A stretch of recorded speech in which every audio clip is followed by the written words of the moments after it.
Astronaut George Taylor is giving an audio report from inside a spacecraft. He says he and his crew have been floating in deep space for more than 6 months, but since they were traveling at light speed, 700 years have passed since they left Earth. He says he has no regrets about leaving Earth for such a long time and realizes that the people who sent him up here are now long gone. However, he admits that watching the limitless deep space was impressive. When he notices that his crew is all in slumber and is both hungry and well-fed, he wakes up and finds Tage. The spaceship enters a planet and lands into a sea, waking up the astronauts, all of whom have grown beards except for Stewart, whose hibernation chamber leaked while they were asleep, causing her to age and die. Water begins to seep into the ship, and Taylor orders Tage to read the atmosphere to determine whether they can safely escape. He also asks Landon to send a final signal back, claims that no signal will be received and that the spacecraft is dead.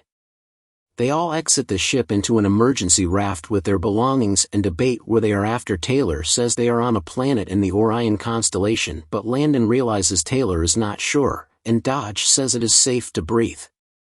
Taylor then declares that they must abandon ship before getting out. Taylor notices the ship's Earth clock and realizes it is now the year 3978 back on Earth. They discover they only have enough food and water for 3 days. Landon is not totally convinced when Taylor claims that he observed the Earth clock before departing and that 2,000 years had gone back on their home planet. In the meantime, Tage conducts experiments on the soil and determines that it will not sustain any form of plant.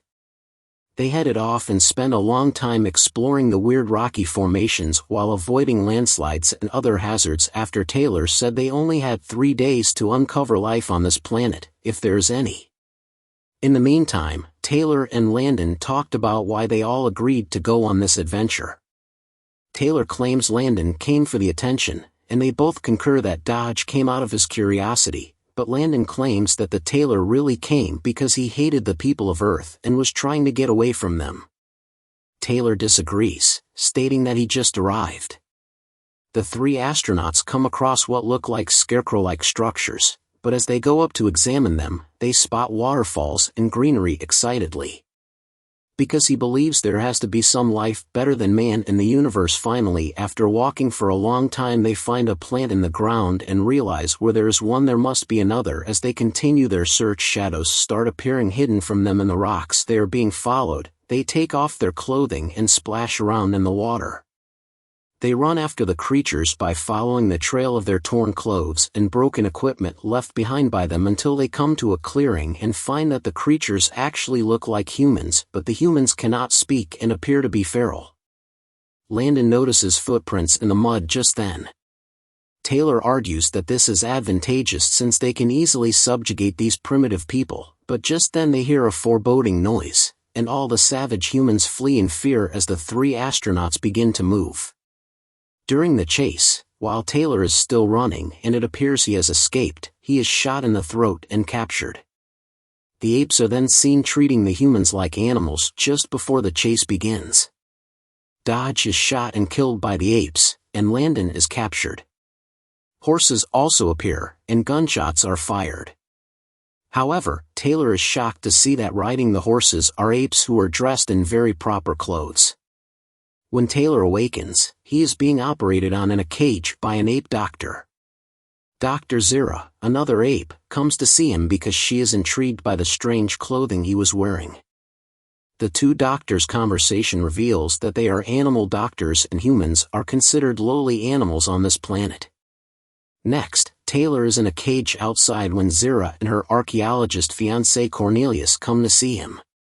Comes, diverting her focus, while another person in the Zayas finds the writing in the sand as he is heading back and uses his stick to erase it inside the cage. After a fight breaks out between him and Taylor is dragged inside. When Taylor finally succeeds in stealing Zara's writing pad, he writes his name on it to show Zara that he is intelligent. Zara then takes Taylor home, where he writes his entire story out for Zira and Cornelius to read.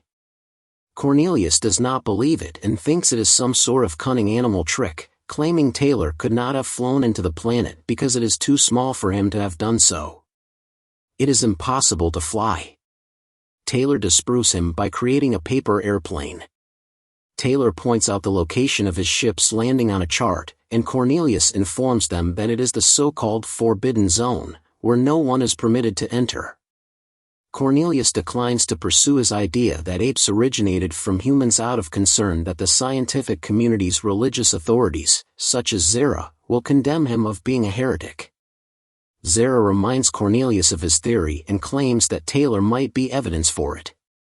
Zero brings up the relics he discovered while excavating in the restricted area, but Cornelius claims they are no longer relevant to their religious beliefs. Arriving and noticing the paper airplane is Zeus, who has obviously been misled by the religious leaders. Scrolls that just could not be. When Zira informs him that it floats, Zeus is offended and subsequently crumples and throws it to the ground. When the guard tries to take Taylor out of his cage, he resists and flees. The guards pursue him through a market, a temple, and a museum where taxidermized individuals are displayed. Taylor was in the cage when he overheard the guard remark that Zaius personally had ordered experimental surgery on his brain. Among them is Tage. Then Taylor is back in the cage with the female he calls Nova after being separated from her by the apes, and he tells her of his life back on Earth while teaching her to smile. Eventually he is captured, but just then his neck heals and he speaks, shocking everyone. Taylor, Zira, and Cornelius are brought before a committee of religious scientists for a hearing. Taylor tries to speak in defense of himself but is not allowed to. The committee accuses Zira of performing experiments on Taylor's brain and vocal cords to give him the ability to speak.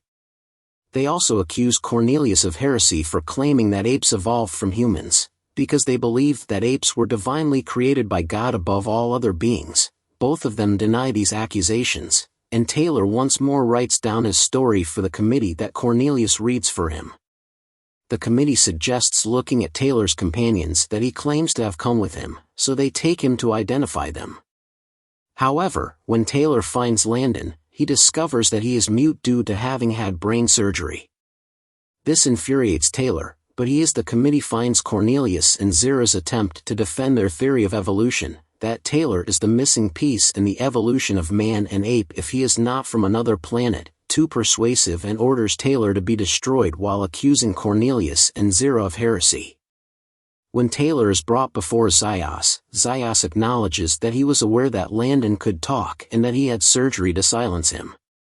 Zaius also concurs with Cornelius's hypothesis that Taylor is a missing link in evolution.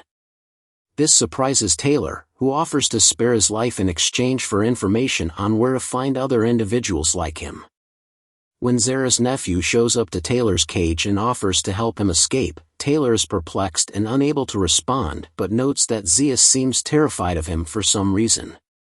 Since they are being accused of heresy, Zira and Cornelius inform Taylor that the only way they can prevail is by returning to the restricted zone to Cornelius's diggings and discovering evidence of their theory.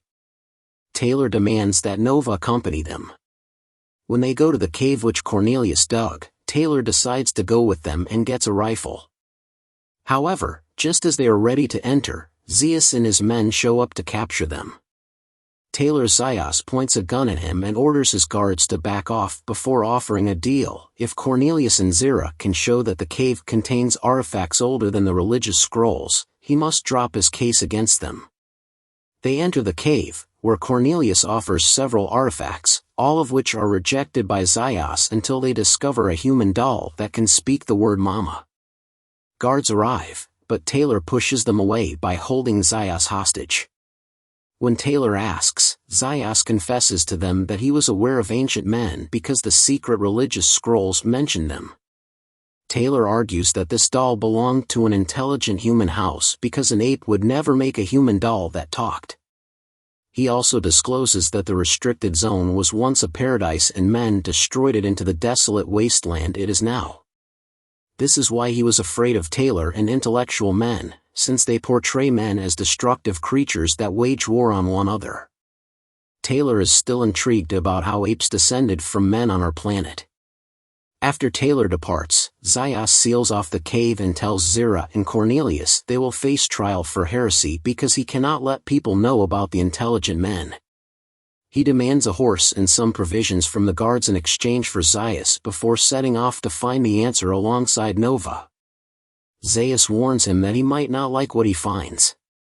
A little distance along the beach he learns he was on Earth the entire time and that people destroyed it and themselves thousands of years ago, which causes Taylor to jump off his horse and curse.